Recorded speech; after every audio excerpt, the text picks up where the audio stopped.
আমরা প্রতিদিন ইন্টারনেট ব্যবহার করে থাকি। গুগল সার্চ করে আমরা পৃথিবীর প্রায় সব কিছুরই খবর বের করতে পারি। গান শোনা, মুভি দেখা, কেনাকাটা, সংবাদপত্র পড়া সহ অসংখ্য কাজ করছি ইন্টারনেটে।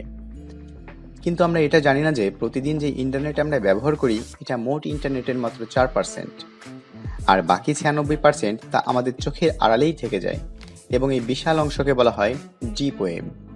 আর এই ডিপ ওয়েবের একটি অংশ হচ্ছে ডার্ক ওয়েব। ইন্টারনেট মূলত দুই প্রকার, সারফেস ওয়েব এবং ডিপ ওয়েব। আমরা মূলত ইন্টারনেটের যে অংশ ব্যবহার করি, অর্থাৎ বিভিন্ন ধরনের সার্চ ইঞ্জিনের সাহায্যে যে অংশে দ্রুত অ্যাক্সেস করতে পারি তা হলো সারফেস ওয়েব। সারফেস ওয়েব ব্যবহার করতে গেলে কোনো বিশেষ ধরনের সার্চ ইঞ্জিন বা ব্রাউজার ব্যবহার করতে হয় না। অন্যদিকে ডিপ ওয়েব একটি বিশাল ইন্টারনেট জগৎ।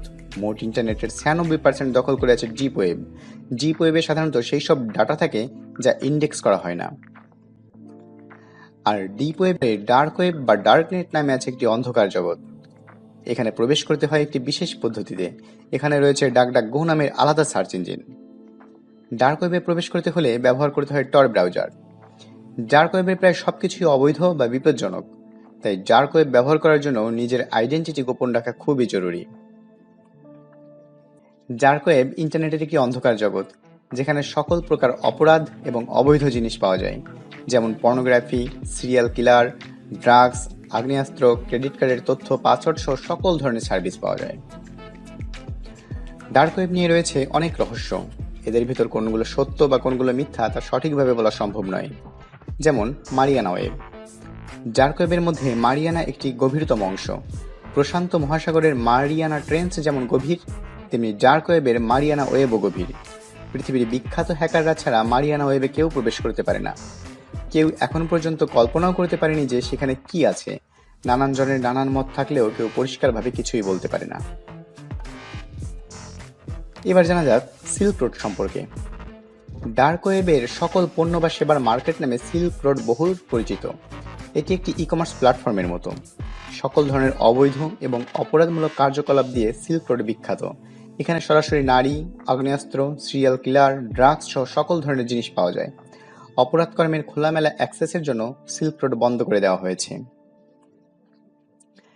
ডার্ক ওয়েবের আরেক ভয়ঙ্কর অধ্যায় হচ্ছে রেড রুম। যদিও বাস্তবে এর কোনো অস্তিত্ব আছে কিনা তার প্রমাণ পাওয়া যায় না, তথাপি রেড রুম বহুল পরিচিত। রেড রুমে সাধারণত লাইভ স্ট্রিমিং করা হয়।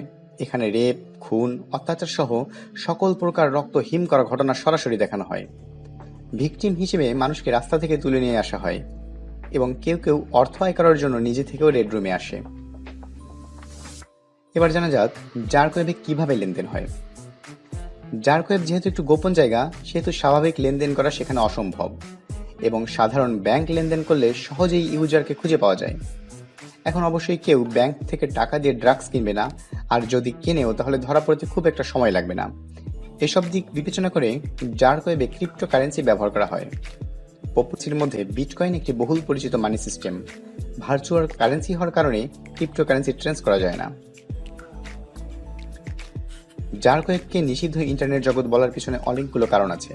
সারফেস ওয়েবে যে সমস্ত ওয়েবসাইট বা অবৈধ ওয়েবসাইট ব্লক করে দেওয়া হয়, সেই সকল ওয়েবসাইট ডার্ক ওয়েবে পাওয়া যায় এবং ফ্রিতেই এই সকল ওয়েবসাইট অ্যাক্সেস করা যায়।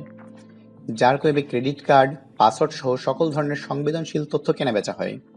সহজেই কোনো সিরিয়াল কিলারকে ভাড়া করা যায়, হ্যাকারের সাথে কন্ট্যাক্ট করে মানুষের ক্ষতিও করা যায়। এ সকল কিছুর স্বাভাবিক জীবনে অবৈধ ও নিষিদ্ধ। ডার্ক ওয়েবের কথা শুনে আপনার হয়তো সেখানে প্রবেশ করার ইচ্ছে জাগতে পারে, তাহলে অবশ্যই আপনাকে সাবধান হতে হবে। শুধুমাত্র টর ব্রাউজার দিয়ে আপনি ডার্ক ওয়েবে প্রবেশ করতে পারবেন। ডার্ক ওয়েব এতটা রোমাঞ্চকর, তার থেকেও বেশি ভয়ানক। পুরো সেফটি নিয়ে না নামলে বড় ধরনের ক্ষতির মধ্যে পড়তে পারেন, কারণ ডার্ক ওয়েবের ওয়েবসাইটগুলোতে কোনো ধরনের সিকিউরিটি ব্যবহার করা হয় না এবং হ্যাকাররা নানান ধরনের ভাইরাস দিয়ে রাখে। আপনি ওয়েবসাইট অ্যাক্সেস করার পর আপনাকে নানা ধরনের প্রলোভন দেখিয়ে ভাইরাস ইনজেক্ট করা সফটওয়্যার ইনস্টল করাবে। ডার্ক ওয়েবে এমনও কিছু ভাইরাস সম্পর্কে খোঁজ পাওয়া যায় যা আপনার পুরো সিস্টেমকে ডেট করে দিতে পারে। একটা কথা মনে রাখবেন, অনলাইনে কেউ গোপন না, তাই ডার্ক ওয়েবে প্রবেশ করার আগে ভালোভাবে ভেবে নেবেন। যদি এক্সপেরিমেন্ট করার জন্য অ্যাক্সেস করেন তাহলে অবশ্যই অযথা কোনো জায়গায় ক্লিক করবেন না, কোনো সাইটে রেজিস্ট্রেশন বা লগ ইন করবেন না।